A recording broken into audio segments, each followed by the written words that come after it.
Yo, yo, yo! Just out here doing some work on my messy bench. Actually, I thought I'd show you guys something real quick, which is, I think, totally cool. It actually should be pretty handy.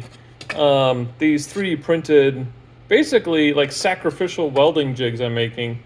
Um, so the control arms, which are these bad boys, which is chromoly with some welded in kind of tube end fittings. So you can see that one has a 3/8 thread for a 3/8 time joint. And if I flip that bad boy around, there's a 1/2 inch one. So that's the one that actually goes onto the upright, onto the kingpin. So anyway, these got welded up and then just cleaned up the welds a little bit, just slicked them off. And then they have to get these tabs welded on. Tabs that look like this, right? So this is 1/8 inch steel.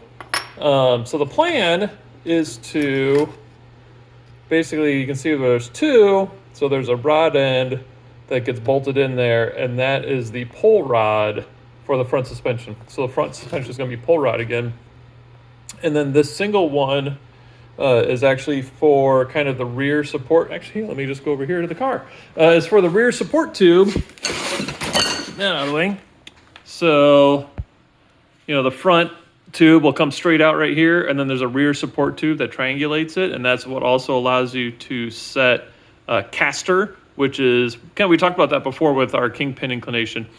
Caster is basically how far back that kingpin tilts, front to rear. So when it tilts, if you're looking at the front of the car, the way that it tilts in, that's camber. That's what everybody's concerned with, because you can lose camber as you go into a turn.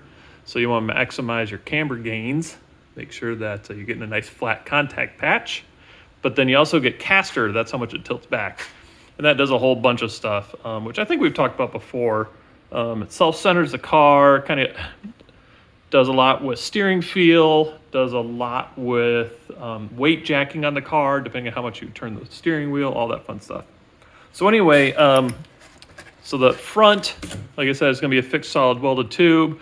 And there's another tube that's going to attach to the rear, and it attaches to the front arm just with these straight fixed clevis.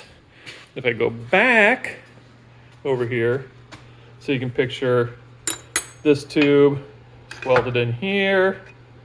There's a heim joint that gets mounted inside there. This clevis is mounted to the other tube, and that gives me an adjustment. So that rear tube acts just like any other regular radius rod, where you can adjust the length and make sure everything gets lined up just right on your alignment settings. So anyway, I was trying to figure out how to make sure that both of my front tubes were the same, since I don't have any super fancy welding jig tables. But I do have a 3D printer in the basement. And so this was version 1. I've redid it. This is version 2. So what I'll do is same thing. Bolt them in and then line my tube up in there. And as long as I don't care about the general shape of the piece. Really all I care about is where the bolt hole is. So I'll measure from the bolt hole, where the bolt is, to kind of the leading edge of my control arm. And as long as those are both the same on both pieces, I'm good to go. So first and foremost, I gotta get the rest of these. So here's 4 of them all bolted and stacked together. I've already kind of pre-shaped them a little bit. I need to literally grind off that much more, which is crazy. It's a lot of steel to remove, but such is the case when you got a grinder. Just get to work. So I'm gonna get these ground down. These are gonna be the individual pieces that that fit in here. This is the size of the piece that goes on the outside that bolts to the pull rod. Anyway, upper control arms getting close. Got to make those, and then the lower control arms, since the only thing that's on there, there's no spring attachment. The only thing they get is just the single individual plane. So those will be super easy to weld on. Those I'll probably make another jig that wraps all the way around the tube and holds it so it's at a nice perpendicular spot, and it allows me to kind of tack it together.